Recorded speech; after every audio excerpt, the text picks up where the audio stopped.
E Nakaba iniciou essa nova fase, a segunda parte da história, com a tão esperada introdução dos pecados capitais, num futuro talvez não tão distante, onde eles confrontam o maior dos seus inimigos, o Rei do Caos. Mas logo em seguida temos uma visão perturbadora do futuro, o prenúncio da morte de um dos pecados capitais, neste caso, o pecado da ganância Ban, que curiosamente é o primeiro pecado a estrear ativamente nessa segunda parte. E não demora muito para o segundo pecado também aparecer, neste caso, o Gowther, que faz sua segunda aparição. Porém, desta vez, Gowther acaba sendo surpreendido por um adversário do qual o próprio Meliodas havia alertado ser extremamente poderoso. Mas mesmo sabendo dessa ameaça, ele não conseguiu evitar sofrer um dano que pode ser vital. Mas ele é um pecado, né, capital, e além disso, um boneco que jamais iria ser afetado por perder um braço, uma perna ou até mesmo uma cabeça. E sim, né, este pensamento está corretíssimo, até porque nós já vimos o Gowther nessa mesma condição ou até pior, e ele continuar vivo e facilmente recolocar seus membros no lugar. Porém, o que muda aqui é a situação em que ele se encontra, já que Gowther está dentro do Reino Eterno e, como Donnie e Annie explicaram, uma vez que entra não é fácil sair, né? Sendo que a única forma de sair é por um dos buracos do caos. No entanto, encontrar a saída por um desses buracos é praticamente o mesmo que tentar encontrar uma agulha no palheiro. Ou seja, eles dependem muito da sorte. E quando a gente vê o Gowther logo depois de sofrer este ataque caindo dentro de um desses buracos, os membros parecem ter ficado para trás. E se isso realmente acontecer, ele não irá poder recolocá-los no lugar. E como o Beltrap mesmo disse, não importa onde eles irão parar, porque uma gigantesca rede de segurança foi montada em todo o Reino Eterno. Então as chances deles caírem no local onde existem dezenas ou centenas de inimigos são muito grandes. E mesmo que seja um pecado capital, lutar dentro do Reino Eterno nessas condições e ainda ter que proteger Donnie e Annie não é uma tarefa nada simples. E certamente foi essa a intenção do Nakaba, deixar o Gowther em desvantagem.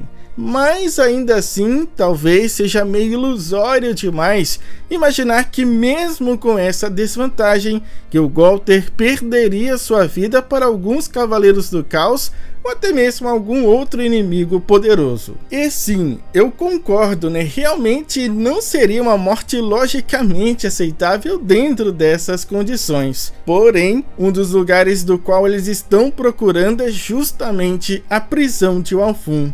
E não seria uma surpresa se eles caíssem justamente nesse lugar, onde eles descobririam a terrível verdade desse local e também encontrariam um companheiro ou os companheiros que estão aprisionados lá. No entanto, logicamente, este seria um dos locais com a maior segurança do Reino Eterno, tornando praticamente impossível escapar com vida. E seria exatamente nesse ponto que o Gowther seria essencial. Não somente por ser um dos lendários pecados capitais, mas por estar equipado com a única coisa que poderia salvar todos e ainda por cima destruir completamente aquela prisão. A medida de último recurso numa emergência? Então você quer que eu adicione a autodestruição? É isso mesmo que você quer?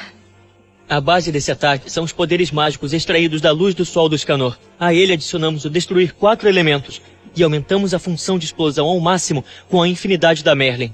O resultado é que tudo que estiver a 16 km daqui vai ser destruído.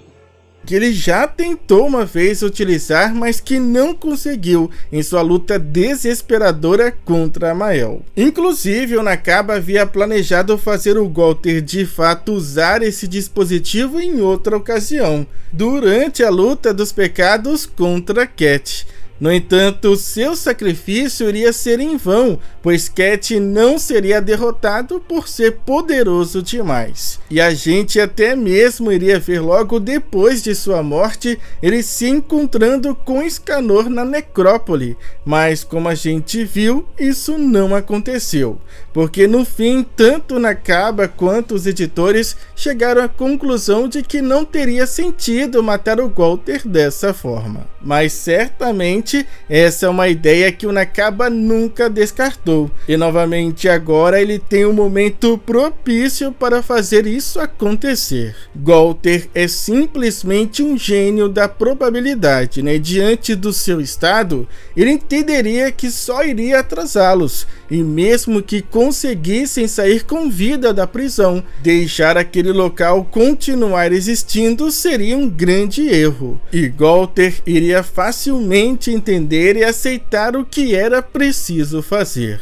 Além do mais, os pecados capitais já não estão mais no centro dessa história. O principal papel deles agora é de guiar e apoiar os cavaleiros da profecia. E o que puder ser feito para enfraquecer as forças inimigas deve ser feito, mesmo que o preço seja um sacrifício. E essas seriam exatamente as últimas palavras de Gowther antes de se autodestruir. A prisão, centenas de inimigos e sua vida iriam se extinguir. O sacrifício de Gowther iria trazer a liberdade e esperança para aqueles que ainda continuam lutando. E sem ser superado por nenhum adversário, eu acredito que essa seria uma morte digna para um dos pecados capitais. Porém, eu acredito também que a morte do Gowther seria apenas a primeira de muitas. Pois eu volto a dizer, a existência dos pecados pode ser um obstáculo para o avanço sadio da narrativa e do desenvolvimento dos Cavaleiros da Profecia,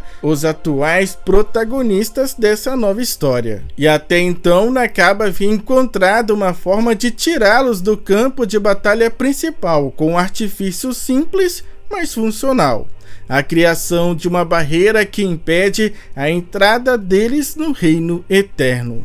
Com isso, eles não podem fazer um ataque direto ao QG inimigo. Isso os limita sem nerfá-los, tornando a dependência deles nos Cavaleiros da Profecia algo extremamente válido, ainda mais diante da profecia em torno deles. Mas isso acaba não sendo uma solução definitiva de longo prazo. E mantê-los na história de uma forma limitada também não é algo interessante conforme a história avança. Por isso, apesar de doer muito, eu defendo que a morte dos pecados capitais é necessária.